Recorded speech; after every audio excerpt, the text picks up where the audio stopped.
कॅगच्या अहवालावरती मुख्यमंत्री देवेंद्र फडणवीस यांनी प्रतिक्रिया दिलेली आहे। औषधी विभागांतर्गत येणाऱ्या संस्थांसाठी हाफकिनला औषध खरेदीची जबाबदारी देण्यात आली होती। मात्र कॅगच्या अहवालामध्ये हाफकिनने 71% औषध पुरवठा केलाच नसल्याचं उघड झालं। यावरती मुख्यमंत्री देवेंद्र फडणवीस यांनी प्रतिक्रिया दिलेली आहे। कोरोनाच्या काळामध्ये औषधांच्या संदर्भात रक्कम अखर्चित असेल तर ती योग्य बाब नाही असं फडणवीसांनी म्हटलंय। 71% औषधांचा पुरवठा औषध खरेदी उघड झालंय। सर्वाधिक अखर्चित रक्कम देखील उघड झाली आहे कॅगच्या अहवालात।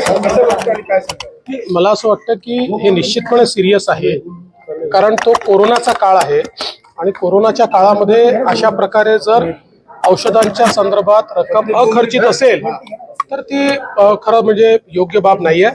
तथापि अजून त्या अहवालाच्या डिटेलमध्ये मी गेलेलो नाही, त्यामुळे मी केवळ कॅबिनेटमध्ये त्याचं जेवढं ब्रीफिंग झालं तेवढंच मी ऐकलेलं आहे। मी अजून डिटेल त्याचा अभ्यास केलेला नाही, त्याच्यावर डिटेल मी अभ्यास केल्यानंतरच बोलेन।